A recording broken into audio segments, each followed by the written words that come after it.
Hello friends, welcome to the .NET interview community. I'm your host Nirbhay Chauhan, a developer, author and a trainer passionate about leveling up the skills. Whether you are gearing up for an interview or simply want to deepen your understanding of the .NET technologies, you have come to the right place. I have authored several interview preparation books which are available on Amazon, and the links of these books are given below in the description box.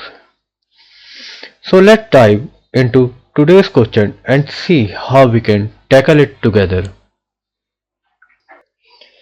So friends, our today's question is explain the boxing and unboxing in C Sharp. So this boxing and unboxing are the mechanism that allows you to treat the value type as an object.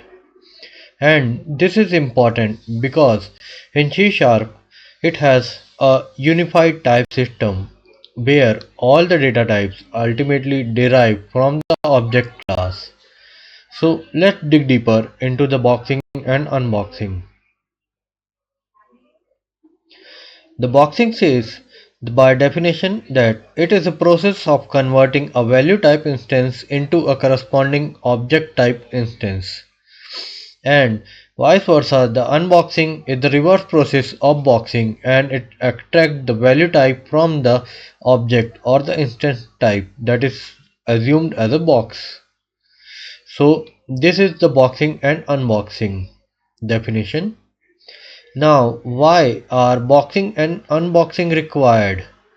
As we have discussed this already in the starting, that the C Sharp treats all the object type as object, allowing you to use value types in situation where objects are required, storing them in collection that holds the object, for an example. And the second requirement is polymorphism.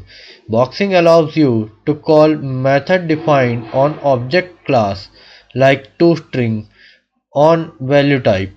So that's the reason that boxing and unboxings are required. Let me share some more information what happens when we do a boxing or what happens during the boxing. The memory is allocated on the heap to store the object. The value of the type is copied into newly created object and then the object reference is returned. This process happens during the value type. So in simple terms, if I explain it, let's say I have declared a variable int I is equal to 10, that is a value type, and next I do then object obj is equal to I. So this is an implicit conversion of a value type into a reference type, and that's what I explained during what happens during boxing. Memory is allocated on the heap to store the object. The value of value type is copied into the newly created object. The object reference is returned.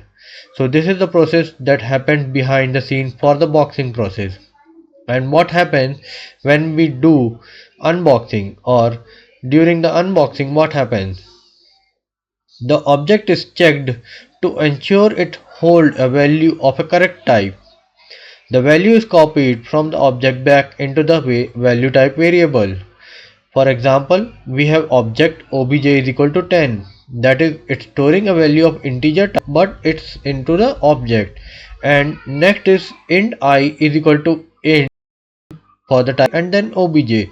So this will help in explicit type conversion of object into integer type after taking a correct checking the correct value type. So this happens behind the scenes. And boxing and unboxing have consideration for the performance and it have a performance overhead because it involves memory allocation and copying. Excessive use of this operation can impact performance. It's generally recommended to minimize boxing and unboxing by using generics and keeping the value types as value type wherever or whenever it's possible. So, and for the performance when you are going for an boxing or unboxing process application. Send me your answers that object obj is equal to 10. Is this a boxing or unboxing process? So friends, there you have. I hope you have gained some value from this video. Don't forget to hit that like and subscribe button to stay updated on our latest content.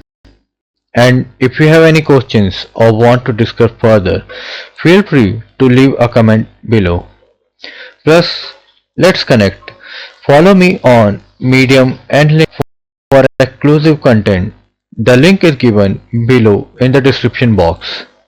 See you video.